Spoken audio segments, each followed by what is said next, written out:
आओ मनोबिरतियाँ गुरु चरणों नाल जोड़ते हुए गुरु चरणों विखे लवाइए हाजरियाँ।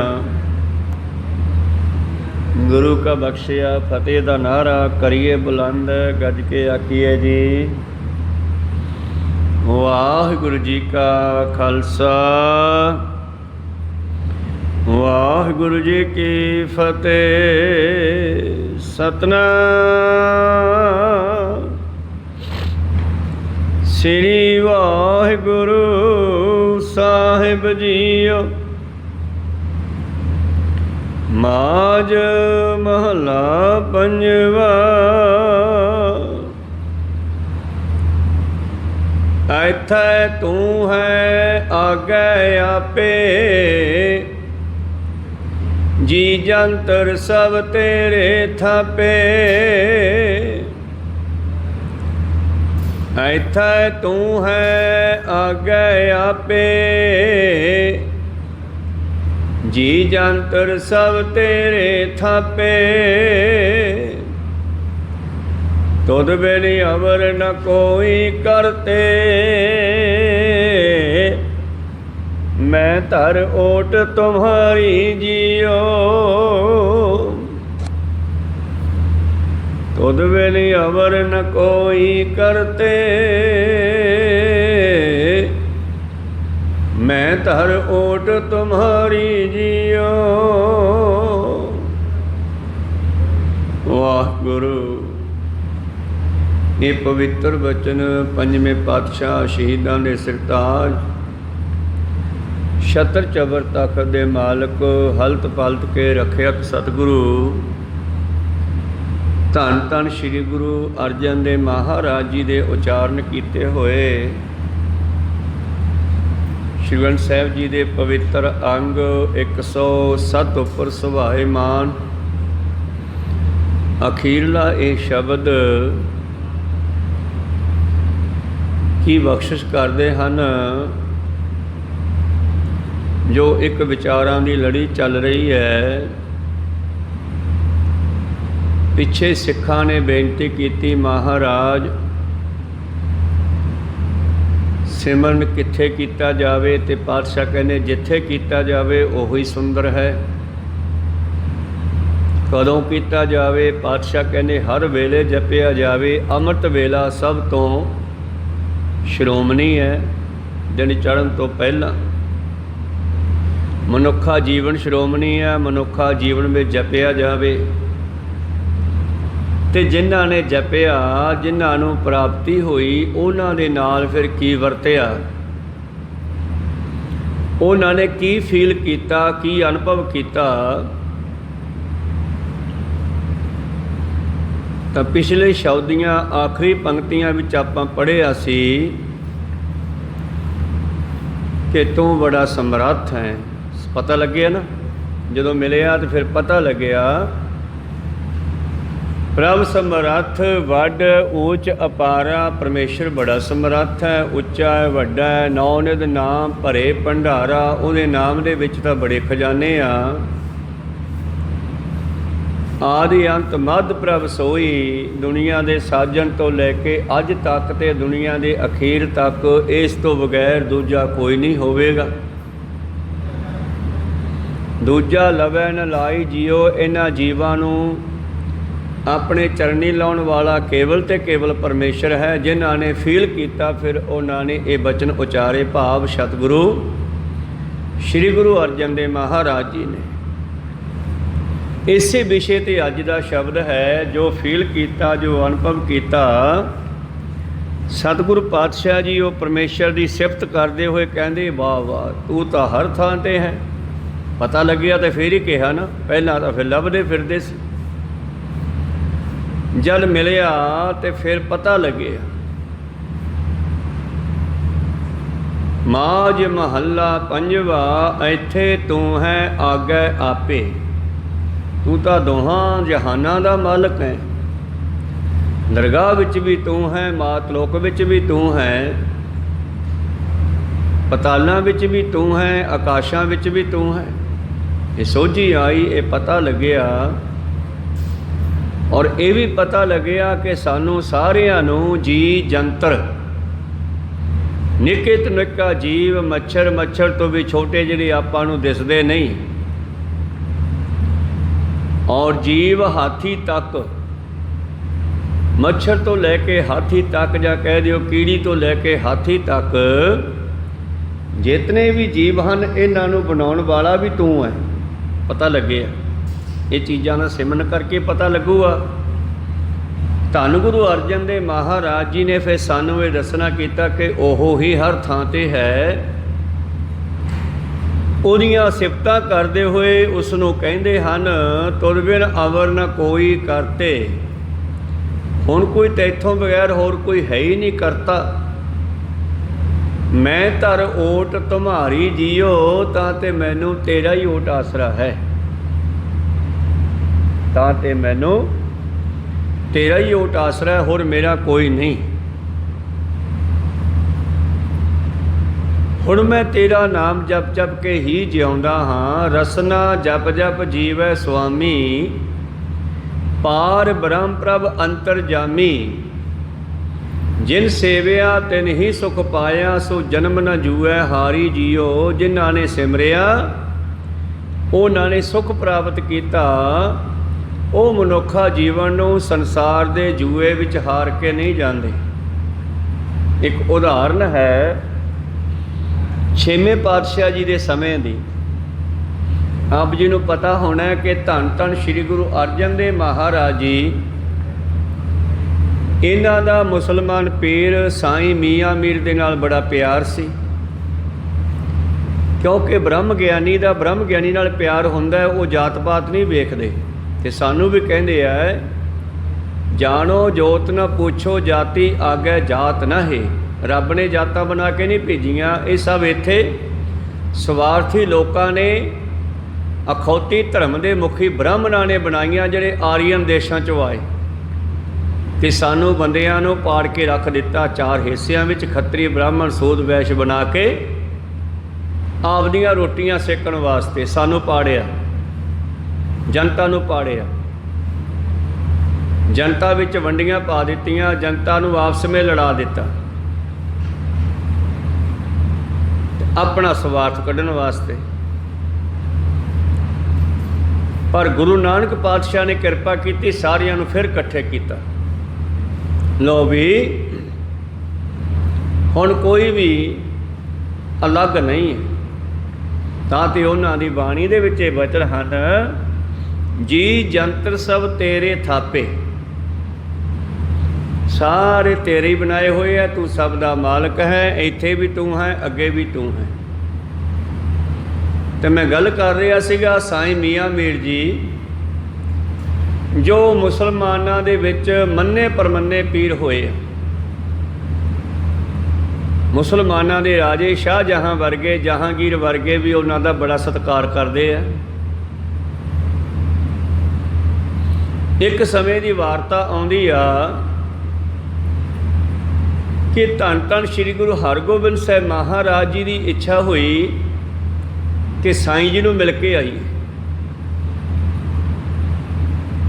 ਤੇ ਉਧਰੋਂ ਸਾਈਂ ਮੀਆਂ ਮੀਰ ਦੀ ਇੱਛਾ ਹੋਈ, ਵਈ ਗੁਰੂ ਅਰਜਨ ਦੇਵ ਜੀ ਦਾ ਪੁੱਤਰ ਜੋ ਹੁਣ ਗੁਰਤਾ ਗੱਦੀ ਤੇ ਬਿਰਾਜਮਾਨ ਹੋਇਆ, ਉਹਦੇ ਵੀ ਦਰਸ਼ਨ ਕਰੀਏ। ਆਪ ਜੀ ਨੂੰ ਪਤਾ ਹੋਣਾ ਕਿ ਜਿਸ ਵੇਲੇ ਹਰਿਮੰਦਰ ਸਾਹਿਬ ਦੀ ਨਿਉ ਰੱਖੀ ਗਈ, ਉਸ ਵੇਲੇ ਵੱਡੇ ਵੱਡੇ ਮਹਾਂਪੁਰਸ਼ ਹੋਰ ਵੀ ਬਹੁਤ ਆਏ ਉੱਥੇ। ਧੰਨ ਧੰਨ ਸ੍ਰੀ ਗੁਰੂ ਅਰਜਨ ਦੇਵ ਜੀ ਮਹਾਰਾਜ ਵੀ ਉੱਥੇ ਆ। ਤਾਂ ਜਿਸ ਵੇਲੇ ਨਿਉ ਰੱਖੀ ਗਈ, ਉਸ ਵੇਲੇ ਸਾਈਂ ਮੀਆਂ ਮੀਰ ਜੀ ਨੂੰ ਨਾਲ ਲੈ ਕੇ ਸਤਿਗੁਰਾਂ ਨੇ ਨਿਉ ਰੱਖੀ ਸੀ। ਉਹ ਮਾਨੋ ਕਿ ਸਾਈਂ ਮੀਆਂ ਮੀਰ ਤੋਂ ਵੀ ਇੱਟ ਧਰਵਾਈ ਸੀ ਨਿਉ ਦੀ। ਉਹਨਾਂ ਨੂੰ ਮਾਣ ਦਿੰਦਿਆਂ ਹੋਇਆਂ, ਸਤਿਕਾਰ ਦਿੰਦਿਆਂ ਹੋਇਆਂ, ਕਿਉਂਕਿ ਖੁਦਾ ਦਾ ਘਰ ਹੈ, ਅੱਲਾਹ ਦਾ ਘਰ ਹੈ, ਪਰਮੇਸ਼ਰ ਦਾ ਘਰ ਹੈ, ਰਾਮ ਦਾ ਘਰ ਹੈ। ਕਿਸੇ ਇੱਕ ਦਾ ਥੋੜ੍ਹਾ ਹੀ ਆ, ਸਾਰਿਆਂ ਦਾ। ਚਾਰ ਗੇਟ ਰੱਖੇ ਗਏ, ਦੋ ਉੱਧਰ ਦੋ ਉੱਧਰ, ਚਾਰਾਂ ਦਿਸ਼ਾਵਾਂ ਦੇ ਜੀਵਾਂ ਦੇ ਲਈ ਇਹ ਸਾਂਝਾ ਹਰੀ ਦਾ ਮੰਦਰ ਹੈ, ਪਰਮੇਸ਼ਰ ਦਾ ਘਰ ਹੈ। ਤਾਂ ਤੇ ਸਾਈਂ ਮੀਆਂ ਮੀਰ ਜੀ ਦਾ ਬੜਾ ਪਿਆਰ ਸੀ ਗੁਰੂ ਘਰ ਦੇ ਨਾਲ। ਇੱਧਰੋਂ ਉਹਨਾਂ ਨੇ ਸਲਾਹ ਕੀਤੀ ਵੀ ਹਰਗੋਬਿੰਦ ਸਾਹਿਬ ਨੂੰ ਮਿਲ ਕੇ ਆਈਏ, ਤੇ ਉੱਧਰੋਂ ਹਰਗੋਬਿੰਦ ਸਾਹਿਬ ਦੇ ਮਨ ਦਾ ਫੁਰਨਾ ਬਣ ਗਿਆ, ਵੀ ਚਲੋ ਸਾਈਂ ਮੀਆਂ ਮੀਰ ਨੂੰ ਮਿਲਦੇ ਹੋ, ਬੜੇ ਆਇਆ ਕਰਦੇ ਸਾਡੇ ਪਿਤਾ ਜੀ ਕੋਲ। ਇੱਧਰੋਂ ਕਹਿੰਦੇ ਸਤਿਗੁਰੂ ਹਰਗੋਬਿੰਦ ਸਾਹਿਬ ਜੀ ਚੱਲ ਪਏ ਉਹਨਾਂ ਨੂੰ ਮਿਲਣ ਵਾਸਤੇ, ਤੇ ਉਧਰੋਂ ਸਾਈਂ ਮੀਆਂ ਮੀਰ ਲੈਣ ਵਾਸਤੇ ਚੱਲ ਪਿਆ। ਇਹ ਟੈਲੀਪੈਥੀ ਆ। ਉਦੋਂ ਫੋਨ ਨਹੀਂ ਸੀ ਹੁੰਦੇ ਵੀ ਫੋਨ ਕਰਤਾ ਮੈਂ ਆਉਣਾ ਤੂੰ ਵੀ ਤੁਰ ਪਾ। ਇਹ ਉਹ ਬ੍ਰਹਮ ਗਿਆਨੀਆਂ ਦੇ ਅੰਦਰ ਹੀ ਫੋਨ ਹੁੰਦੇ ਆ, ਫੁਰਨੇ ਦੇ ਨਾਲ ਹੀ ਗੱਲਬਾਤ ਕਰ ਲੈਂਦੇ ਆ। ਕਹੋ ਸਤਿਨਾਮ ਸ੍ਰੀ। ਤਾਂ ਗੁਰੂ ਪਿਆਰਿਓ, ਉਧਰੋਂ ਸਾਈਂ ਮੀਆਂ ਮੀਰ ਜੀ ਦੇ ਅੰਦਰ ਫੁਰਨਾ ਬਣਿਆ ਬਈ ਹਰਗੋਬਿੰਦ ਸਾਹਿਬ ਜੀ ਦੇ ਦਰਸ਼ਨ ਕਰਕੇ ਆਈਏ। ਇੱਧਰੋਂ ਹਰਗੋਬਿੰਦ ਸਾਹਿਬ ਮਹਾਰਾਜ ਜੀ ਦਾ ਫੁਰਨਾ ਬਣਿਆ ਵੀ ਚਲੋ ਸਾਈਂ ਮੀਆਂ ਮੀਰ ਨੂੰ ਮਿਲਦੇ ਆ। ਸਾਡੇ ਪਿਤਾ ਜੀ ਦੇ ਨਾਲ ਬੜਾ ਪਿਆਰ ਸੀ ਉਹਨਾਂ ਦਾ।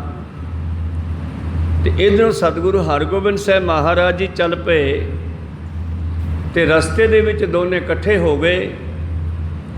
ਉਧਰੋਂ ਮੀਆਂ ਮੀਰ ਆਪਣੇ ਚੇਲਾ ਬਾਲਕਿਆਂ ਨਾਲ ਆ ਰਹੇ ਆ, ਇੱਧਰੋਂ ਸਤਿਗੁਰੂ ਘੋੜੇ 'ਤੇ ਸਵਾਰ, ਨਾਲ ਕੁਝ ਸਿੱਖ, ਗੁਰੂ ਕੀ ਫੌਜ ਵੀ ਨਾਲ ਹੈ। ਇਕੱਠੇ ਹੋਏ ਤੇ ਇੱਕ ਦੂਜੇ ਨੂੰ ਅੱਗੋਂ ਮਿਲੇ। ਤੇ ਸਾਈਂ ਮੀਆਂ ਮੀਰ ਜੀ ਕਹਿਣ ਲੱਗੇ ਮਹਾਰਾਜ ਤਾਂ ਕਮਾਲ ਹੀ ਕਰਤੀ, ਅੱਜ ਮੈਂ ਵੀ ਯਾਦ ਕੀਤਾ ਸੀ, ਤੁਸੀਂ ਵੀ ਯਾਦ ਕੀਤਾ, ਆਓ ਚੱਲੀਏ। ਤੇ ਸਾਈਂ ਮੀਆਂ ਮੀਰ ਉਹਨਾਂ ਨੂੰ ਆਪਣੇ ਡੇਰੇ 'ਚ ਲੈ ਗਿਆ, ਜਿੱਥੇ ਉਹਨਾਂ ਦੀ ਰਿਹਾਇਸ਼ ਸੀ, ਜਿੱਥੇ ਡੇਰਾ ਸੀ। ਹੁਣ ਸਾਈਂ ਮੀਆਂ ਮੀਰ ਇੱਕ ਬ੍ਰਹਮ ਗਿਆਨੀ ਹੈ, ਉਹਦੀ ਦਿਵ ਦ੍ਰਿਸ਼ਟੀ ਖੁੱਲ੍ਹੀ ਹੋਈ ਆ, ਉਹ ਸਭ ਜਾਣਦਾ ਹੈ। ਪਰ ਆਮ ਜਨਤਾ ਨੂੰ ਜਾਂ ਰਾਜਿਆਂ ਵਜ਼ੀਰਾਂ ਨੂੰ ਕੀ ਪਤਾ। ਤਾਂ ਗੁਰੂ ਪਿਆਰਿਓ, ਸਾਈਂ ਮੀਆਂ ਮੀਰ ਲਿਜਾ ਕਰਕੇ ਸਤਿਗੁਰੂ ਹਰਗੋਬਿੰਦ ਸਾਹਿਬ ਮਹਾਰਾਜ ਜੀ ਨੂੰ ਆਪਣੇ ਵਾਲੇ ਆਸਣ 'ਤੇ ਬਿਠਾ ਲੈਂਦੇ ਆ, ਆਪ ਥੋੜ੍ਹਾ ਨੀਵੇਂ ਹੋ ਕੇ ਬਹਿ ਜਾਂਦੇ ਆ। ਤੇ ਮੁਸਲਮਾਨ ਜਿਹੜੇ ਹੋਰ ਚੇਲੇ ਬਾਲ ਕੇ ਸਨ, ਉਹਨਾਂ ਨੇ ਵੇਖਿਆ ਵੀ ਇਹ ਤਾਂ ਗਲਤ ਹੋ ਗਿਆ। ਇਹ ਸਾਡੇ ਪੀਰ ਨੇ ਸਿੱਖਾਂ ਦੇ ਗੁਰੂ ਨੂੰ ਉੱਚੇ ਥਾਂ 'ਤੇ ਆਪਦੇ ਆਸਣ 'ਤੇ ਕਿਉਂ ਬਿਠਾਇਆ, ਆਪ ਥੱਲੇ ਕਿਉਂ ਬੈਠੇ ਆ, ਜਾਂ ਨੀਵੇਂ ਥਾਂ ਕਿਉਂ ਬੈਠੇ ਆ। ਉਹਨਾਂ ਨੇ ਇਸ ਗੱਲ 'ਤੇ ਤਰਕ ਕੀਤਾ, ਗੁੱਸਾ ਕੀਤਾ। ਭਾਵੇਂ ਉਸ ਮੌਕੇ 'ਤੇ ਕੁਛ ਨਹੀਂ ਕਿਹਾ ਇਹਨਾਂ ਨੇ, ਪਰ ਇਹਨਾਂ ਦੇ ਮਨ ਵਿੱਚ ਇਹ ਫੁਰਨਾ ਬਣ ਗਿਆ। ਤੇ ਕਿਤੇ ਚਲਦੀ ਚਲਦੀ ਗੱਲ ਨਿਕਲੀ ਤੇ ਰਾਜੇ ਸ਼ਾਹਜਹਾਂ ਨੂੰ ਪਤਾ ਲੱਗ ਗਿਆ। ਕਹੋ ਸਤਿਨਾਮ ਸ੍ਰੀ। ਜਦ ਸ਼ਾਹਜਹਾਂ ਨੂੰ ਪਤਾ ਲੱਗਿਆ ਔਰੰਗਜ਼ੇਬ ਦੇ ਬਾਪ ਨੂੰ, ਉਹ ਸਮਾਂ ਕੱਢ ਕੇ ਸਾਈਂ ਮੀਆਂ ਮੀਰ ਕੋਲ ਆਇਆ, ਆਪਣੇ ਵਜ਼ੀਰ ਮੰਤਰੀਆਂ ਦੇ ਨਾਲ ਉਹਦੇ ਡੇਰੇ 'ਚ ਆਇਆ, ਉਤਰਿਆ। ਸਾਈਂ ਮੀਆਂ ਮੀਰ ਆਪਣੇ ਆਸਣ 'ਤੇ ਬੈਠਾ ਹੈ। ਉਹਨੇ ਸਤਿਗੁਰਾਂ ਦੀ ਬੜੀ ਸੇਵਾ ਕੀਤੀ। ਮੀਆਂ ਮੀਰ ਨੇ ਸਤਿਗੁਰਾਂ ਨੂੰ ਵਿਦਾ ਕਰਤਾ। ਉਦੋਂ ਬਾਅਦ ਦੀ ਗੱਲ ਹੈ ਕਿ ਸ਼ਾਹਜਹਾਂ ਆਇਆ, ਔਰ ਜਿਸ ਵੇਲੇ ਸ਼ਾਹਜਹਾਂ ਆ ਕੇ ਸਾਈਂ ਮੀਆਂ ਮੀਰ ਨੂੰ ਮਿਲਿਆ, ਤੇ ਇਸ ਨੇ ਗੱਲਬਾਤ ਕਰਦਿਆਂ ਇੱਕ ਸ਼ੰਕਾ ਕੀਤਾ, ਭਰਮ ਕੀਤਾ ਕਿ ਸਾਈਂ ਜੀ ਇੱਕ ਕੰਮ ਤੁਸੀਂ ਬਹੁਤ ਮਾੜਾ ਕੀਤਾ। ਕਹਿੰਦੇ ਕੀ? ਕਹਿਣ ਲੱਗਿਆ ਰਾਜਾ ਸ਼ਾਹਜਹਾਂ ਵੀ ਤੁਸੀਂ ਸਿੱਖਾਂ ਦੇ ਪੀਰ ਨੂੰ, ਸਿੱਖਾਂ ਦੇ ਗੁਰੂ ਨੂੰ ਆਪਣੇ ਆਸਣ 'ਤੇ ਕਿਉਂ ਬਿਠਾਇਆ? ਅਸੀਂ ਤੁਹਾਨੂੰ ਆਪਣਾ ਪੀਰ ਮੰਨਿਆ ਹੈ, ਵੱਡਾ ਮੁਖੀ ਮੰਨਿਆ ਹੈ, ਅਸੀਂ ਤੁਹਾਡਾ ਸਤਿਕਾਰ ਕਰਦੇ ਹਾਂ। ਤੁਸੀਂ ਸਾਡੇ ਮੁਸਲਮਾਨਾਂ ਦੇ ਸਤਿਕਾਰਯੋਗ ਹੋ, ਪੂਜਣਯੋਗ ਹੋ। ਪਰ ਮੈਨੂੰ ਪਤਾ ਲੱਗਿਆ ਕਿ ਤੁਹਾਡੇ ਡੇਰੇ ਵਿੱਚ ਹਰਗੋਬਿੰਦ ਸਾਹਿਬ ਆਏ, ਉਹਨਾਂ ਨੂੰ ਤੁਸੀਂ ਅੱਗੋਂ ਜਾ ਕੇ ਲੈ ਕੇ ਵੀ ਆਏ, ਤੇ ਫਿਰ ਤੁਸੀਂ ਉਹਨਾਂ ਨੂੰ ਆਪਣੇ ਆਸਣ 'ਤੇ ਬਿਠਾਇਆ। ਚੰਗਾ ਨਹੀਂ ਕੀਤਾ। ਤੁਸੀਂ ਆਪਣੀ ਵਡਿਆਈ ਛੋਟੀ ਕਿਉਂ ਕੀਤੀ? ਤੇ ਸਾਈਂ ਮੀਆਂ ਮੀਰ ਜੀ ਦਾ ਇਹੀ ਜਵਾਬ ਸੀਗਾ, ਇੱਥੇ ਤੂੰ ਹੈ ਆਗੇ ਆਪੇ। ਸਾਈਂ ਮੀਆਂ ਮੀਰ ਕਹਿਣ ਲੱਗਿਆ, ਰਾਜਾ ਸਾਹਿਬ, ਇੱਥੇ ਸੰਸਾਰ ਦੇ ਸੋ ਲੋਕ ਸਾਨੂੰ ਜਾਣਦੇ ਆ ਨਾ। ਆ ਲਾਹੌਰ ਦਾ ਇਲਾਕਾ ਹੋਇਆ, ਦਿੱਲੀ ਦਾ ਇਲਾਕਾ ਹੋਇਆ, ਭਾਰਤ ਦੇਸ਼ ਦਾ ਇਲਾਕਾ, ਸਾਨੂੰ ਲੋਕ ਦੁਨੀਆ ਜਾਣਦੀ ਆ ਵੀ ਇੱਥੋਂ ਦਾ ਸ਼ਾਹਜਹਾਂ ਰਾਜਾ ਹੈ। ਜਿਨ੍ਹਾਂ ਨੇ ਤੁਹਾਡੀ ਸ਼ਕਲ ਦੇਖੀ ਆ, ਜਿਨ੍ਹਾਂ ਨੇ ਤੁਹਾਡੇ ਬਾਰੇ ਜਾਣਕਾਰੀ ਰੱਖੀ ਆ ਵੀ ਇਹ ਸਾਡਾ ਰਾਜਾ ਭਾਰਤ ਦਾ, ਕਿਉਂਕਿ ਉਦੋਂ ਇਹ ਭਾਰਤ ਪਾਕਿਸਤਾਨ ਅੱਡੋ ਅੱਡ ਨਹੀਂ ਸੀ ਹੁੰਦੇ। ਵੈਸੇ ਇਸ ਦਾ ਨਾਂ ਭਰਤਖੰਡ ਹੁੰਦਾ ਸੀਗਾ, ਜੰਬੂ ਦੀਪ ਵੀ ਹੁੰਦਾ ਸੀਗਾ। ਦੀਪ ਹੁੰਦੇ ਨਾ ਆਸੇ ਪਾਸੇ ਪਾਣੀ ਤੇ ਵਿਚਾਲੇ ਧਰਤੀ, ਤੇ ਇਹਦੇ ਆਸੇ ਪਾਸੇ ਵੀ ਸਮੁੰਦਰ ਹਨ ਸਾਡੇ ਦੇਸ਼ ਦੇ, ਇਸ ਕਰਕੇ ਇਹਨਾਂ ਨੂੰ ਦੀਪ ਵੀ ਕਹਿ ਦਿੰਦੇ ਆ। ਤੋ ਜੰਬੂ ਦੀਪ ਵੀ ਇਹਦਾ ਨਾਮ ਰਿਹਾ, ਭਰਤਖੰਡ ਵੀ ਇਹਦਾ ਨਾਮ ਰਿਹਾ, ਭਾਰਤ ਵੀ ਰਿਹਾ। ਆ ਹਿੰਦੁਸਤਾਨ ਆਦਿ ਤਾਂ ਇਹ ਨਾਂ ਤਾਂ ਬਾਅਦ 'ਚ ਰੱਖੇ ਗਏ ਨਾ, ਹਿੰਦੁਸਤਾਨ ਪਾਕਿਸਤਾਨ, ਅਸਲ ਵਿੱਚ ਇਹਦਾ ਨਾਮ ਭਰਤਖੰਡ ਹੈ ਜਾਂ ਭਾਰਤਖੰਡ ਹੈ, ਜੰਬੂ ਦੀਪ ਹੈ। ਤਾਂ ਗੁਰੂ ਪਿਆਰਿਓ, ਸਾਈਆਂ ਮੀਆਂ ਮੀਰ ਜੀ ਕਹਿਣ ਲੱਗੇ, ਰਾਜਾ ਸਾਹਿਬ ਜਿਹੜੇ ਤੁਹਾਨੂੰ ਜਾਣਦੇ ਨੇ ਬਈ ਸ਼ਾਹਜਹਾਂ ਸਾਡਾ ਰਾਜਾ ਹੈ, ਉਹ ਤੁਹਾਨੂੰ ਝੁਕ ਕੇ ਸਲਾਮ ਕਰਦੇ ਆ ਨਾ, ਨਮਸਕਾਰ ਕਰਦੇ ਆ। ਕਹਿੰਦੇ ਹਾਂ, ਜੇ ਤੁਸੀਂ ਕਿਸੇ ਐਸੇ ਦੇਸ਼ ਚਲੇ ਜਾਓ ਜਿੱਥੇ ਕੋਈ ਤੁਹਾਨੂੰ ਜਾਣਦਾ ਹੀ ਨਾ ਹੋਵੇ, ਤੁਸੀਂ ਭਟਕ ਜਾਓ ਜੰਗਲਾਂ ਜੰਗਲਾਂ 'ਚ, ਕੀ ਤੁਹਾਨੂੰ ਉੱਥੇ ਕੋਈ ਨਮਸਕਾਰ ਕਰੂਗਾ? ਕਹਿੰਦੇ ਨਹੀਂ ਕਰਦਾ। ਬਸ ਇਹੀ ਕਾਰਨ ਹੈ,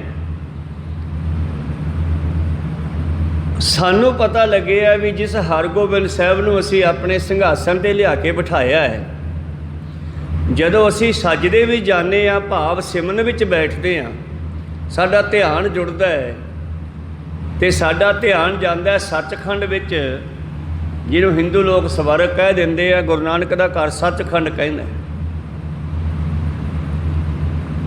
ਤਾਂ ਇਸ ਤਰ੍ਹਾਂ ਮੁਸਲਮਾਨ ਕਹਿਣ ਲੱਗੇ, ਸਾਈਂ ਮੀਆਂ ਮੀਰ ਜੀ ਕਹਿੰਦੇ, ਜਦੋਂ ਅਸੀਂ ਸਜਦੇ ਵੀ ਜਾ ਕੇ ਪਰਮੇਸ਼ਰ ਦੇ ਦਰਸ਼ਨ ਕਰਨੇ ਆ, ਅੱਲਾਹ ਤਾਲਾ ਦੇ ਦਰਸ਼ਨ ਕਰਨੇ ਆ,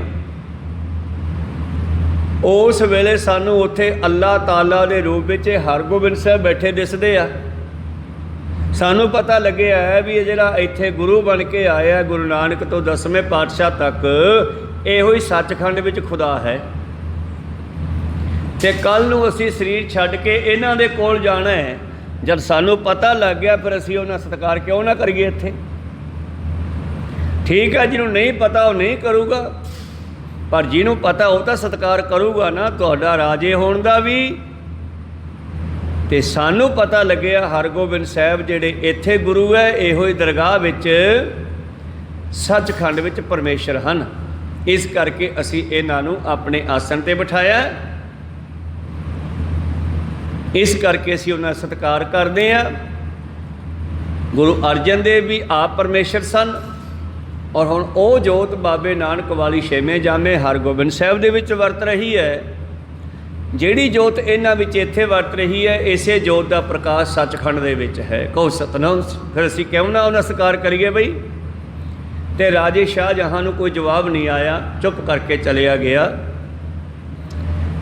ਤੋ ਇਸ ਕਰਕੇ ਸਤਿਗੁਰੂ ਪਾਤਸ਼ਾਹ ਜੀ ਦਾ ਜੋ ਅੱਜ ਦਾ ਸ਼ਬਦ ਆਪਾਂ ਸਰਵਣ ਕੀਤਾ, ਇਹਦੇ ਵਿੱਚ ਪੰਜਵੇਂ ਪਾਤਸ਼ਾਹ ਜੀ ਨੇ ਜੋ ਫੀਲ ਕੀਤਾ, ਜੋ ਅਨੁਭਵ ਕੀਤਾ ਹੈ, ਉਹ ਵੀ ਇਹੀ ਗੱਲ ਕਹਿੰਦੇ ਨੇ, ਮਾਝ ਮਹੱਲਾ ਪੰਜਵਾ, ਇੱਥੇ ਤੂੰ ਹੈ ਆਗੈ ਆਪੇ, ਇੱਥੇ ਵੀ ਤੂੰ ਹੈ, ਦਰਗਾਹ ਵਿੱਚ ਵੀ ਤੂੰ ਹੈ। ਗੁਰੂ ਜਿਹੜੇ ਹਨ ਉਹ ਧੰਨ ਗੁਰੂ ਨਾਨਕ ਦੇ ਮਹਾਰਾਜ ਜੀ ਦਾ ਹਵਾਲਾ ਦਿੰਦੇ ਆ, ਸਿਫਤ ਕਰਦੇ ਆ। ਆਪ ਨਰੈਣ ਕਲਾ ਧਾਰ ਜਗ ਮੈਂ ਪਰਵਰਿਓ, ਨਿਰੰਕਾਰ ਆਕਾਰ ਜੋਤ ਜਗ ਮੰਡਲ ਕਰਿਓ। ਹੁਣ ਤੁਸੀਂ ਕਹੋਗੇ ਵੀ ਗੁਰੂ ਅਰਜਨ ਆਪਣੇ ਆਪ ਨੂੰ ਕਿਉਂ ਨਹੀਂ ਕਹਿੰਦੇ? ਇਹ ਕਿਸੇ ਨੇ ਵੀ ਨਹੀਂ ਕਿਹਾ, ਕਹਿਣਾ ਵੀ ਨਹੀਂ ਚਾਹੀਦਾ। ਪਹਿਲੇ ਪਾਤਸ਼ਾਹ ਨੂੰ ਦੂਜੇ ਪਾਤਸ਼ਾਹ ਜੀ ਨੇ ਸਿਫਤ ਕਰਕੇ ਦੱਸਿਆ ਕਿ ਇਹ ਪਰਮੇਸ਼ਰ ਸੀ, ਦੂਜੇ ਦੇ ਬਾਰੇ ਤੀਜੇ ਨੇ ਦੱਸਿਆ, ਤੀਜੇ ਦੇ ਬਾਰੇ ਚੌਥੇ ਨੇ ਦੱਸਿਆ, ਚੌਥੇ ਦੇ ਬਾਰੇ ਪੰਜਵੇਂ ਨੇ ਦੱਸਿਆ। ਜਦੋਂ ਖੁਦ ਗੱਦੀ 'ਤੇ ਸਨ ਤਾਂ ਉਹਨਾਂ ਨੇ ਕਦੇ ਇਹ ਨਹੀਂ ਕਿਹਾ ਕਿ ਮੈਂ ਰੱਬ ਹਾਂ ਮੈਨੂੰ ਪੂਜੋ। ਉਹਨਾਂ ਨੇ ਸਾਨੂੰ ਡਾਇਰੈਕਟ ਉਹ ਸੂਖਮ ਪਰਮੇਸ਼ਰ ਨਾਲ ਜੋੜਨਾ ਸੀਗਾ, ਇਸ ਕਰਕੇ ਉਹਨਾਂ ਨੇ ਸਾਨੂੰ ਉਹਦਾ ਗਿਆਨ ਦਿੱਤਾ ਸੂਖਮ ਦਾ, ਅਤੇ ਸਾਨੂੰ ਸ਼ਬਦ ਨਾਲ ਜੋੜਿਆ। ਸੂਖਮ ਦਾ ਗਿਆਨ ਸਾਨੂੰ ਸ਼ਬਦ ਵਿੱਚੋਂ ਮਿਲਦਾ। ਪਹਿਲੇ ਪਾਤਸ਼ਾਹ ਨੂੰ ਪੁੱਛਿਆ ਗਿਆ, ਗੋਰਖਨਾਥ ਨੇ ਪੁੱਛਿਆ ਵੀ ਕੌਣ ਗੁਰੂ ਕਿਸ ਕਾ ਤੂੰ ਚੇਲਾ, ਅਤੇ ਬਾਬੇ ਨਾਨਕ ਨੇ ਕਿਸੇ ਸਰੀਰ ਨੂੰ ਗੁਰੂ ਨਹੀਂ ਕਿਹਾ, ਕਿਸੇ ਸਰੀਰ ਨੂੰ ਚੇਲਾ ਨਹੀਂ ਕਿਹਾ। ਉਹਨਾਂ ਨੇ ਕਿਹਾ ਸ਼ਬਦ ਗੁਰੂ ਸੁਰਤ ਧੁਨ ਚੇਲਾ। ਸ਼ਬਦ ਸਾਡਾ ਗੁਰੂ ਹੈ, ਇਹਦੀ ਆਵਾਜ਼ ਨੂੰ ਸੁਣਨ ਵਾਲੀ ਸੁਰਤ ਇਹਦਾ ਚੇਲਾ ਬਣਦੀ ਆ। ਇਸੇ ਕਰਕੇ ਇੱਕੋ ਸਰੀਰ ਵਿੱਚ ਗੁਰੂ ਚੇਲਾ ਦੋਨੇ ਰਹਿੰਦੇ ਆ। ਵਾਹੋ ਵਾਹੋ ਗੋਬਿੰਦ ਸਿੰਘ ਆਪੇ ਗੁਰ ਚੇਲਾ। ਤੁਹਾਡੇ ਸਰੀਰ ਵਿੱਚ ਤੁਹਾਡੀ ਸੁਰਤ ਚੇਲਾ ਹੈ ਤੇ ਇਹ ਸ਼ਬਦ ਤੁਹਾਡੇ ਹਿਰਦੇ ਵਿੱਚ ਵਸ ਜਾਵੇ ਤਾਂ ਇਹ ਗੁਰੂ ਹੈ, ਤਾਂ ਤੇ ਤੁਹਾਡੇ ਸਰੀਰ ਵਿੱਚ ਵੀ ਦੋਨੇ ਇਕੱਠੇ ਹੋ ਗਏ। ਇਸ ਕਰਕੇ ਪਾਤਸ਼ਾਹ ਜੀ ਕਹਿੰਦੇ, ਹੇ ਪਰਮੇਸ਼ਰ, ਇੱਥੇ ਵੀ ਤੂੰ ਵਰਤ ਰਿਹਾ ਜੀਵਾਂ ਦੇ ਵਿੱਚ। ਸਬਦੇ ਧਰਤੀ ਸ਼ਬਦੇ ਆਕਾਸ਼, ਸਬਦਾ ਸ਼ਬਦ ਭਇਆ ਪ੍ਰਕਾਸ਼। ਸਭ ਤੋਂ ਪਹਿਲਾਂ ਸ਼ਬਦ ਬਣਿਆ, ਸ਼ਬਦ ਨੇ ਧਰਤੀ ਬਣਾਈ, ਸ਼ਬਦ ਨੇ ਆਕਾਸ਼ ਬਣਾਇਆ, ਸ਼ਬਦ ਨੇ ਸੂਰਜ ਚੰਦਰਮਾ ਆਦਿ ਇਹਨਾਂ ਗ੍ਰਹਿਾਂ ਨੂੰ ਬਣਾਇਆ। ਸਗਲ ਸਮੱਗਰੀ, ਫਿਰ ਆਪਾਂ ਸਾਰੇ, ਸਮੱਗਰੀ ਮਤਲਬ ਸਾਰੇ, ਸਮੱਗਰ ਸਾਰੇ, ਸੂਈ ਤੋਂ ਲੈ ਕੇ ਅੱਜ ਦੇ ਕੰਪਿਊਟਰ ਯੁੱਗ ਤੱਕ ਇਹ ਸਭ ਕੁਝ ਹਜੇ ਹੋਰ ਪਤਾ ਨਹੀਂ ਕਿੰਨਾ ਕੁਝ ਆਉਣਾ ਹੈ। ਜਿੰਨਾ ਆ ਗਿਆ ਮੈਂ ਉਨੇ ਦੀ ਗੱਲ ਕਰਾਂ। ਸਮੱਗਰੀ ਇਹਨਾਂ ਸਾਰਿਆਂ ਵਿੱਚ ਤੂੰ ਵਸਦਾ। ਸ਼ਬਦ ਹੈ ਧਰਤੀ ਸ਼ਬਦ ਆਕਾਸ਼, ਸ਼ਬਦ ਹੈ ਸ਼ਬਦ ਭਇਆ ਪ੍ਰਕਾਸ਼। ਸਗਲ ਸਮੱਗਰੀ ਸ਼ਬਦ ਕੈ ਪਾਛੈ, ਸ਼ਬਦ ਤੋਂ ਬਾਅਦ ਆਇਆ ਸਭ ਕੁਝ। ਮੈਂ ਕਹਾਂ ਪਾਣੀ ਲਿਆਓ ਤੇ ਪਾਣੀ ਦਾ ਸ਼ਬਦ ਪਹਿਲਾਂ ਬੋਲਿਆ ਗਿਆ, ਫਿਰ ਉੱਥੋਂ ਪਾਣੀ ਵੀ ਆ ਜਾਊਗਾ। ਕੋਈ ਸਤਨਾਮ ਸ੍ਰੀ। ਇਸੇ ਤਰ੍ਹਾਂ ਦੁਨੀਆ ਵਿੱਚ ਪਹਿਲਾਂ ਸ਼ਬਦ ਆਇਆ। ਸਾਚੇ ਤੇ ਪਵਨਾ ਭਇਆ, ਪਵਨਾ ਤੇ ਜਲ ਹੋਏ, ਜਲ ਤੇ ਤ੍ਰੈ ਭਵਨ ਸਾਜਿਆ, ਘੜ ਘੜ ਜੋਤ ਸਮੋਏ। ਅਕਾਲ ਪੁਰਖ ਤੋਂ ਸ਼ਬਦ ਪੈਦਾ ਹੋਇਆ। ਬੈਠਾ ਸੀ ਸੁੰਨ ਸਮਾਧੀ ਆਪਣੇ ਆਪ ਦੇ ਵਿੱਚ ਮਸਤ, ਕੋਈ ਫੁਰਨਾ ਨਹੀਂ ਸੀ ਉੱਠਦਾ। ਇੱਕ ਦਿਨ ਫੁਰਨਾ ਉੱਠਿਆ ਕਿ ਮੇਰੇ ਵਰਗੇ ਹੋਰ ਵੀ ਹੋਣ। ਖਿਆਲ ਬਣਿਆ। ਇਹ ਖਿਆਲ ਬਣਦਿਆਂ ਹੀ ਕਹਿਣ ਲੱਗੇ ਹੋ ਜਾ। ਬਸ ਹੋ ਜਾ ਕਿਹਾ ਤੇ ਆਪਾਂ ਬਣਨੇ ਸ਼ੁਰੂ ਹੋ ਗਏ। ਉਹ ਤੋਂ ਹਵਾ ਪੈਦਾ ਹੋਈ, ਹਵਾ ਠੰਡੀ ਹੋ ਕੇ ਪਾਣੀ ਬਣਿਆ ਤੇ ਪਾਣੀ ਦੇ ਵਿੱਚੋਂ ਹੀ ਸਾਰੇ ਜੀਵ ਜੰਤੂ ਜਲ ਜੰਤੂ ਪੈਦਾ ਹੋਏ। 48 ਆਪਣਾ 84 ਲੱਖ ਜੀਵ ਹੈ ਤੇ 84 ਲੱਖ ਜੀਵਾਂ ਦੇ ਵਿੱਚ 42 ਲੱਖ ਪਾਣੀ 'ਚ ਰਹਿੰਦੇ ਆ, 42 ਲੱਖ ਧਰਤੀ 'ਤੇ ਰਹਿੰਦੇ ਆ। ਇਸ ਤਰ੍ਹਾਂ ਜੀਵ ਜਿਹੜਾ ਸ਼ਬਦ ਤੋਂ ਪੈਦਾ ਹੋਇਆ। ਆਪਾਂ ਸਾਰੇ ਸ਼ਬਦ 'ਚੋਂ ਪੈਦਾ ਹੋਏ। ਆਪਣੇ ਬੱਚੇ ਵੀ ਸ਼ਬਦਾਂ 'ਚੋਂ ਪੈਦਾ ਹੋਏ, ਕਿਉਂਕਿ ਮਾਂ ਪਿਓ ਦਾ ਆਪਸ ਵਿੱਚ ਗੱਲਬਾਤ ਸ਼ਬਦਾਂ ਦੇ ਰੂਪ 'ਚ ਹੈ ਤੇ ਉਹਨਾਂ ਸ਼ਬਦਾਂ ਵਿੱਚੋਂ ਹੀ ਬੱਚਿਆਂ ਦਾ ਜਨਮ ਹੋਇਆ। ਕੋਈ ਸਤਨਾਮ। ਉਸ ਤੋਂ ਪਹਿਲਾਂ ਆਪਾਂ ਵੀ ਮਾਂ ਪਿਓ ਦੇ ਸ਼ਬਦਾਂ 'ਚੋਂ, ਉਸ ਤੋਂ ਪਹਿਲਾਂ ਸਾਰੀ ਸ੍ਰਿਸ਼ਟੀ ਸ਼ਬਦ ਵਿੱਚੋਂ ਨਿਕਲੀ। ਸ਼ਬਦੇ ਧਰਤੀ ਸ਼ਬਦੇ ਆਕਾਸ਼, ਸ਼ਬਦ ਹੈ ਸ਼ਬਦ ਭਇਆ ਪ੍ਰਕਾਸ਼। ਸਗਲ ਸਮੱਗਰੀ ਸ਼ਬਦ ਕੇ ਪਾਛੈ, ਨਾਨਕ ਸ਼ਬਦ ਘਟੈ ਘਟਿ ਆਛੈ। शब्द को चीन पाई, शब्द को खोज पाई, शब्द के चानने एक वस्त पाई। शब्द न जाने से अन्य बोले से किते आए संसारा। धन गुरु गोबिंद सिंह महाराज जी ने गुरु ग्रंथ साहिब जी को गद्दी देने वेले कह दिता कि अज तो बाद सिखो तुहाडा ये गुरु है। वैसे ये गुरु बाबे नानक तो शुरुआत होगी, पर इनू प्रगट करना सीगा। जिन्ना चिर अपने पूरे स्वरूप च नहीं आया उन्ना चिर ये गल गुप्त रही। तो जो गुरु ग्रंथ साहिब जी की रचना हो गई, 10 गुरुआं की बाणी चढ़ाई गई, संपूर्णता हो गई दमदमा साहिब बैठ के। उस तो बाद उन्हां दा आखिरी समा आया, अलोप होने का समा आया 10वें पातशाह जी का। सिखां ने पूछया महाराज हुण साडी बांह किहनूं फड़ाओगे, साडा गुरु अगला किहड़ा होवेगा? ते सिख कहन लगे किहड़ा होवेगा? गुरु साहब कहने कल नूं दसांगे। जिस वेले बंदा सिंह बहादुर नूं पातशाह ने बख्शां कीतियां, श्री साहब दिता और नाल नगारा दिता, नाल निशान साहब दिता, नाल सिंह दिते। ते कुछ सिंघां ने इस गल ते तर्क कीता, महाराज तुसीं इह साध नूं साडा गुरु बनाउण लगे हो। हुण ਉਹ ਕਹਿੰਦੇ गुरु नहीं है जरनैल है फौज का। कोई सतनाम। इनू मैं जरनैल थप के भेज रहा, ये शहबजादियां का अणहक्के मारे लोगों का बदला लऊगा जाके मुगलों तो। ठीक है, फिर तो ठीक है महाराज, फिर साडा गुरु कौन है कदे कल नूं दसांगे। फिर दूजे दिन गुरु प्यारिओ अमृत वेले दे दीवाना विच ग्रंथ साहिब जी का प्रकाश तो रोज़ हुंदा ही सीगा। प्रकाश किया गया, 5 पैसे नारियल मंगवाया गया। धन गुरु गोबिंद सिंह महाराज जी ने फिर अपने हथ में ये दोनों चीज़ां लै करके परिक्रमा कीतियां गुरु ग्रंथ साहिब जी दियां। 4 परिक्रमा करके तो फिर आप जी ने मत्था टेकिया। मत्था टेकन तो बाद उठे तो संगतां दे वल मुख करके कहन लगे, सिखो आज्ञा भई अकाल की तवै चलायो पंथ, सब सिखण को हुक्म है गुरु मान्यो ग्रंथ। गुरु ग्रंथ जी मान्यो प्रगट गुरां की दे, जो प्रभ को मिलवो चाहे खोज शब्द में ले। जो रब नूं पाउणा चाहुंदा ना, ये गुरबाणी नूं विचार लो, इहदे विच सारा कुछ रख दिता है। अगला गुरु तुहाडा गुरबाणी है, अगला भी ते आरंभता दा भी, शुरू भी शब्द तो होया। तो असी जपदे जपदे शब्द नूं शरीर छड्डण वेले शब्द विच ही समाउणा है।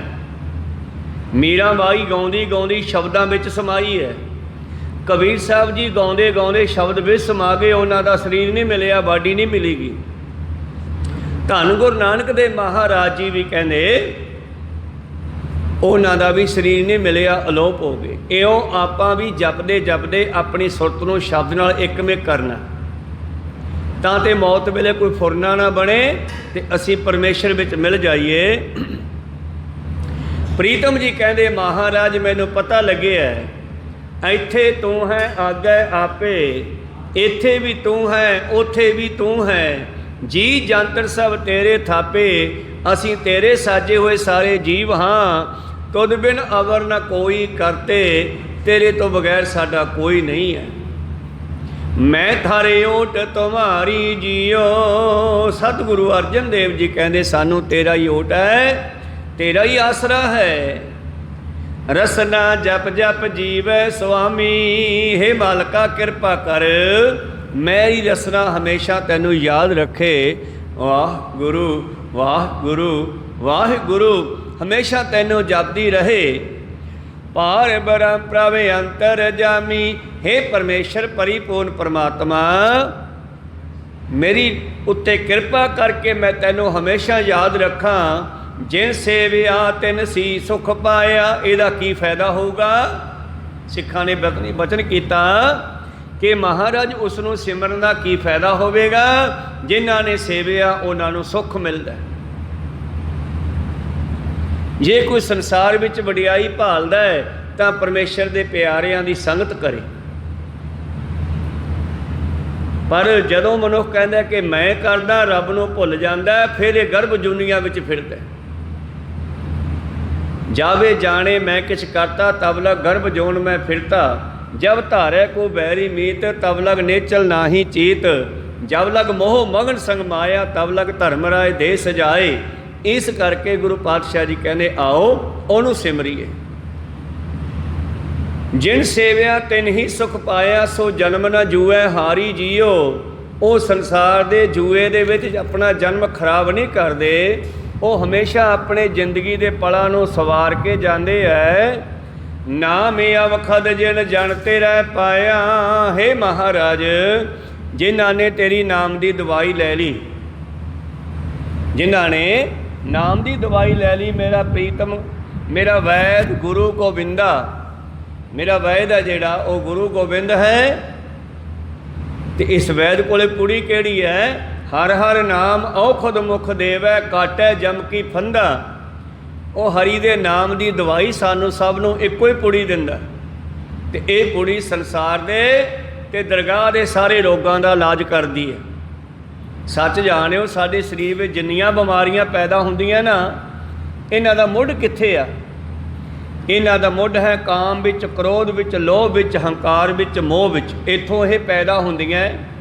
पहलां सूखम विच पैदा हुंदियां, जे वधदियां जाण ना रोकियां जाण तां फिर अस्थूल दे विचों प्रगट होके बाहर आ जांदियां। कोई सतनाम सी, जिवें बाबा नानक जी लम्मे पै रहिंदे सी विहड़े विच, मझां चारन गए तो खेतों में दरख्त हेठां पै गए, घरे आ तो विहड़े च पलंगे ते पै गए।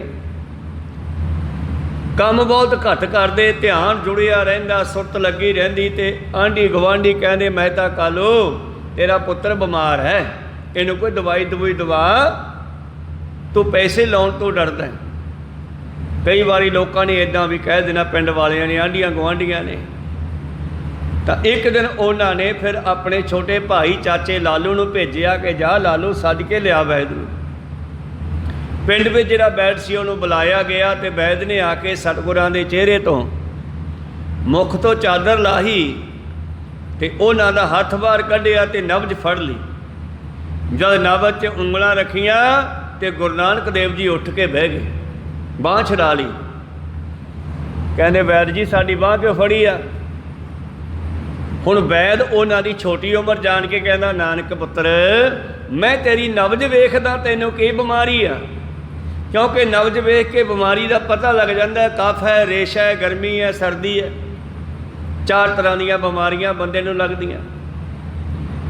तां बाबा जी पता की कहंदे उस वेले, फिर कहंदे बैदा तू ठीक आ? वो कहना मैनू की होया? कहंदे मैं तां तू बाला ही बीमार लगदा। कहो सतनाम। हाँ नहीं महाराज मेरी गल सुन ला, मेरी बीमारी तैनू नहीं लभनी। वैद बुलाया, वैदगी पकड़ ढंडोले बाँह, भोला वैद न जानी करक कलेजे माहे। जिहड़ा मैनू दर्द आ वो मेरे दिल दे विच है, मेरे कालजे विच है, तैनू नहीं लभना। ते जेड़ा दर्द मैं लभ लिया। वो कहना मैं किवें बीमार हाँ? कहंदे तैनू दूजे वैदां नूं देख के, दूजे वैद दी चढ़दी कला देख के ईरखा नहीं हुंदी? ये तो हो जाती है। कहते यही तो ताप चढ़ता बंदे नूं, गुआढ़ी नूं वेख के जिहड़ा है सड़दा बंदा, यही तो बंदे अंदर तेजाब बनता है, यही तो ईरखा जिहड़ी है ताप चढ़ता है। अपने नालों चंगे नूं देख के उहदी निंदिया चुगली करदा है, ये तैनूं उल्टियां लगदियां। दूजे दी वडियाई हुंदी देख के तो तपदा दुखी होना, ये तेरे ढिड विच सूल दा दर्द है। वैद कहन लग्या फिर ये बीमारियां तो सारियां नूं ही है। कहो सतनाम, सारी दुनिया नूं ही है। हाँ कहंदे इत्थों ही सारियां बीमारियां पैदा हुंदियां, इन्हां दी जड़ वड्ढ गए। वैद तां हत्थ बन के बह गया, कहना जी आ तां नवां ही काम करता, मैं तो कदे आ बीमारियां देखियां ही नहीं सीगियां भी आ भी हुंदियां। फिर इन्हां दा इलाज भी दसो। कहंदे इलाज तां इन्हां दे बहुत आ। गुआढ़ी की वडियाई देख के खुश होना चाहिए, निमरता रखनी चाहिए, निंदिया चुगली नहीं करनी चाहिए। हुण वैद आप कई दवाइयां, कई बीमारियां दी इक्को दवाई बना लेंदे आ, हरेक नूं उही पुड़ी चक के देई जांदे आ। आपदे सुभाव मुताबक वैद कहना कोई इहो जी पुड़ी दिओ जिहड़ी सारियां नूं लग जे, कोई इहो जी गल दसो। कहंदे ओह गल है सत्संग। फिर सत्संग विच बैठ के सच दियां विचारां सुनिया कर, उथों तेरियां बीमारियां घट जाणगियां, फिर शरीर भी बीमार नहीं होवेगा। इस करके पातशाह जी कह रहे सी जिन्हां नूं नाम दी पुड़ी मिल गई, वो वैद पैरी पै गया बाबा जी दे। और मेहता कल्याण दास जी नूं कहन लग्या महाराज तुहाडा पुत्र बीमार नहीं, ये तो मैनूं लगदा है दुनिया नूं राजी करन वास्ते वैद बन के परमेश्वर आया। कहो सतनाम श्री। मेहता कालू जी कहते सारे कहते आ तेरा पुत्र रब है, रब है। मैनू तो कदे कोई इह रब दिसिया नहीं, क्योंकि वह पुत्र दे मोह च फसे हुए आ, उन्होंने केवल पुत्र जानते आ।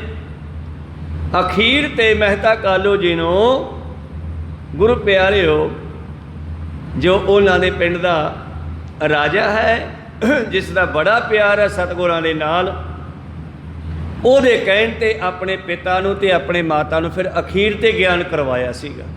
खैर मनोबिरतियां उत्थे रखीए। प्रीतम जी कहंदे नाम अवखल जिन जन तेरा पाया, जिन्हां ने तेरी नाम दी दवाई लै लई, जन्म जन्म का रोग गवाया। उन्हां दियां जन्मां जन्मांतरां दियां बीमारियां कट्टियां गईयां। हर कीर्तन गावो दिन राती, आओ सिखो आपां भी बैठ के दवाई लै लीए। आपां भी बैठ के ये दवाई लै लीए। किवें खाइए? हरि दा जस करके, कीर्तन करके। आ भी कीर्तन है। कीर्तन दा मतलब सिफत हुंदी है, चाहे कथा नाल कर लो, चाहे नितनेम नाल कर लो, चाहे सहज पाठ नाल कर लो, ते जे तुहानूं साज आउंदे है ते साजां नाल कर लो। कीर्तन का मतलब है सिफत। आओ ओदी सिफत करिए, ਉਹਦਾ ਜਸ ਕਰੀਏ। ਵਾਹਿਗੁਰੂ ਵਾਹਿਗੁਰੂ ਵਾਹਿਗੁਰੂ। ਜਦੋਂ ਵਾਹਿਗੁਰੂ ਕਹਿੰਦੇ ਆ ਤਾਂ ਗੁਰੂ ਦੀ ਸਿਫਤ ਕਰਦੇ ਆ ਕਿ ਗੁਰੂ ਧੰਨ ਹੈ। ਆਖਰੀ ਪੰਕਤੀਆਂ ਵਿੱਚ ਬਾਬਾ ਜੀ ਕਹਿੰਦੇ ਆਓ ਉਹਦਾ ਜਸ ਕਰੀਏ ਦਿਨ ਰਾਤ, ਸਫਲ ਇਹਾ ਹੈ ਕਾਰੀ ਜੀਓ। ਇਹੋ ਹੀ ਵਧੀਆ ਕੰਮ ਹੈ ਕਾਰ ਕੰਮ, ਇਹ ਸਭ ਤੋਂ ਉੱਤਮ ਕੰਮ ਹੈ। ਮਨੁੱਖਾ ਜੀਵਨ ਸਫਲਾ ਹੋ ਜਾਵੇਗਾ। दृष्ट धारे अपना दास सवारिया, ਜਦੋਂ गुरु की कृपा दृष्टि की तो सिख के जोड़े औगण से वो खत्म हो गए। उठ वंजो किल वेखो, भज जो किल वेखो, करता घर आया, इस घर का मालक आ गया। दृष्ट धारे अपना दास सवारिया, घट घट ही अंतर पार ब्रह्म नमस्कारिया। जिवें साईं मियाँ मीर दसदा शाहजहां नूं, कहंदे जिसनूं तू सिखां दा गुरु मनदा है ना, इनू मैं इसे करके अपने आसन ते लिया के बिठाया सी कि जेड़ा परमेश्वर है ना, साडा अल्लाह पाक है जेड़ा सचखंड विच दरगाह विच, वो अल्लाह पाक ही इत्थे हरगोबिंद बन के आया। भीखम शाह फकीर भी चेलियां नूं कहंदा, ओ भलिओ अज मैं चढ़दे वल क्यों नवाज कीती आ, पता नहीं? पता दसो। कहंदे जिस अल्लाह खुदा नूं आपां मक्के विच मनदे आ ना, वो अल्लाह खुदा अज एक होर अवतार लैके चढ़दे बन्नी आ गया। ਉਹਦੇ चेले कहने विखाओ सानू। फिर लैके चेले बालकियां नूं पटना साहब गया सीगा ते गुरु गोबिंद सिंह दर्शन किए ते उन्हां दे सामने दो कुजियां करके उन्हां नूं कुछ प्रश्न पुछया ते पातशाह ने दोने हथ कुजियां ते रख के जवाब देता। संगतां ने पुछया पीर जी ये की कीता? भीखम शाह फकीर नूं पुछदे आ। वो कहंदा मैं पुछया सीगा तुसीं किहदे मालक हो, क्योंकि दो चलदियां दुनिया विच हिंदू ते मुसलमान उस वेले किहदे मालक हो? इन्हां ने उत्ते हथ रख के दसता कि मैं दोनों का ही मालक हाँ, किसी एक का नहीं, मैं सारियां दा ही हाँ। कहो सतनाम। तो ये जिहड़ा तुहाडे घर पुत्र पैदा होया है, इनू केवल पुत्र ना जानो, ये परमेश्वर आया आप नरैन कलाकार। दृष्ट धारे अपना दास सवारिया, जदों कृपा की अपने सेवक के उत्ते तां मेरा भी जीवन सवार दिता। घट घट ही अंतर पार ब्रह्म नमस्कारिया, सारियां विच रब दिखा दिता। गुरु अर्जन देव जी कहते सारियां विच मैनू परमेश्वर दिखाई दिंदा है, एक सबिन होर दूजा ना ही बाबा नानक, यह मत सारी जियो। इत्थे बाबा नानक शब्द वरत्या गया, इत्थे गुरु अर्जन देव जी धन गुरु नानक देव जी नूं कह रहे हैं। कहो सतनाम। बाबे नानक दी ये मत ही सार है, सारी जियो। सारी तां लिखना पिया क्योंकि पिछे कारी लिखिया सीगा, वैसे ਇਹਦਾ अर्थ है सार मतलब तत्त। ये तत्त की गल है जिहड़ी बाबे नानक ने सानू दसी आ। सिखो उस रब तो बगैर होर कोई दूजा रब नहीं है। हिंदू मत ने पहला 3 मन्ने सी, ब्रह्मा विष्णु महेश। 33 करोड़ देवते कहे ने कोई रब मन्निया, कहे ने कोई मन्निया। पर गुरु अर्जन देव जी कहते बाबे नानक ने यह निचोड़ कढ़िया, एक सबिन होर दूजा ना ही बाबा नानक, ये मत सारी जियो। बाबे नानक ने तत निचोड़ कढ़ के सानू दे दिता। आओ असी उहदे नाल जुड़ीए। अगले शब्द विच गुरु अर्जन देव महाराज जी की कहते हैं, किवें जुड़ीए? ਉਹਦੇ ਨਾਲ ਕਿਵੇਂ ਜੁੜੀਏ? ਮਨ ਤਨ ਰੱਤਾ ਰਾਮ ਪਿਆਰੇ, ਸਰਬ ਸਦੀਜੈ ਆਪਣਾ ਵਾਰੇ, 8 ਪੈਰ ਗੋਬਿੰਦ ਗੁਣ ਗਾਈਐ, ਵਿਸਰ ਨਾ ਕੋਈ ਸਾਸਾ ਜੀਓ। ਇਹ ਸ਼ਬਦ ਦੇ ਵਿਚਾਰ ਆਪਾਂ ਕੱਲ ਦੇ ਦੀਵਾਨਾਂ ਵਿੱਚ ਸਰਵਣ ਕਰਾਂਗੇ। ਬੋਲਦਿਆਂ ਨੇਕਾਂ ਅੱਖਰ ਬਾਅਦ ਘਾਟ ਹੋ ਜਾਂਦੇ। ਸਿੱਖ ਸੰਗਤਾਂ ਤੇ ਸਤਿਗੁਰੂ ਬਖਸ਼ਣ ਜੋਗ ਹੈ, ਬਖਸ਼ ਲੈਣਾ ਜੀ। ਸਮਾਪਤੀ ਕਰੀਏ। ਬੁਲਾਓ ਫਤਿਹ ਪਾਓ ਫਤਿਹ। ਵਾਹਿਗੁਰੂ ਜੀ ਕਾ ਖਾਲਸਾ, ਵਾਹਿਗੁਰੂ ਜੀ ਕੀ ਫਤਿਹ। ਵਾਹਿਗੁਰੂ ਵਾਹਿਗੁਰੂ।